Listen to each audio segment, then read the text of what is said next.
Welcome back. It's time to escape the action. It's Seminole Casino Immokalee. It's Vegas style 24/7 because just like Vegas, Seminole Casino never closes. It is pure entertainment anytime you want, and truly, paradise wins. Thousands of Americans rely on prescription painkillers for the relief of pain and discomfort from ailments such as headaches, menstrual cramps, surgery recovery, even back pain. Unfortunately, however, for many, this reliance on medication can easily and unknowingly turn into physical dependence. Here to share a story about one man's road to recovery after his own experience of being addicted to painkillers is John Friend, and along with him is Dr. Adam Rubenstein. Good morning to you both. Thank you so much for being on the show this morning. Good morning, Stephanie. It's an honor. Thanks. John, I think we'll start with you first. You've got a personal experience with this. Kind of walk us down your road to recovery here and tell us what happened. Sure. Well, I was 19 and in college, and I injured my back weightlifting.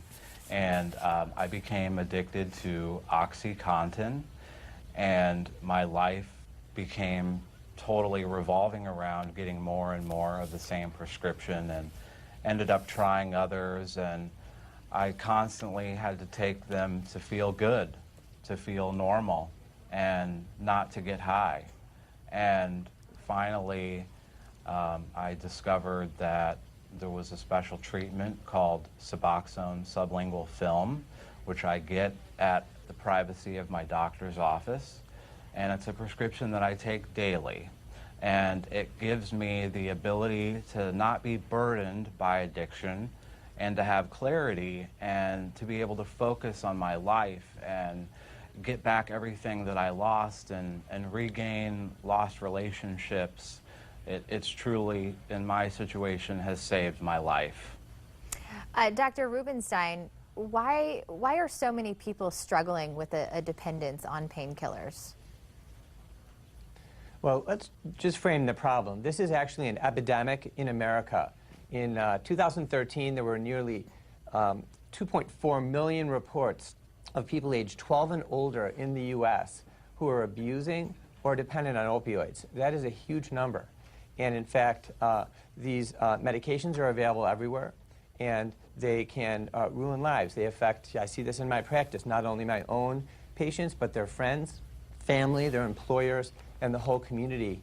And what John is doing is very brave, because he's stepping forward to say, you know, stigma and shame should not stop us from talking about it. We should recognize this for what it is. It's a chronic brain disease that has lasting effects and can be managed like other chronic illnesses.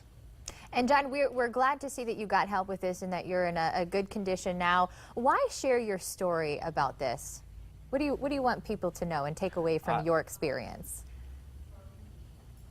I have to share my story. I'm speaking to everyone that may be struggling or has a family member that's struggling. You don't have to do this alone and isolate yourself and risk losing it all. And there's so many different things now today that we can do to treat this. And I want people to know that options do exist to treat opioid addiction. And for me, it was a daily medication, Suboxone sublingual film, with counseling and with support, of course. And Dr. Rubenstein, what are some of the symptoms? What do we need to be looking out for as we close here to make sure that we don't get into the same situation, and how we can get help if it does? Well, if you have a loved one who's showing changes in behavior from what you're used to with them, if they previously always kept their promises and now they're not, they're being a little surreptitious, they're going back to the doctor or to multiple doctors, they're telling you that they are supposed to, you know, they're doing one thing when they're doing another, maybe not showing up at work, having trouble with relationships. You can go to a website, Suboxone.com, and fill out a short questionnaire to see whether that person might actually have a dependence on opioids, or even you yourself.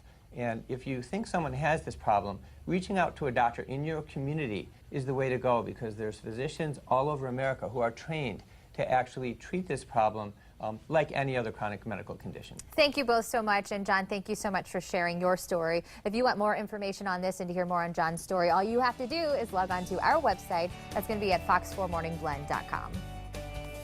And speaking of help, up next, more help is on the way through Project Help. Hear their mission for the new year and how you can take part as well.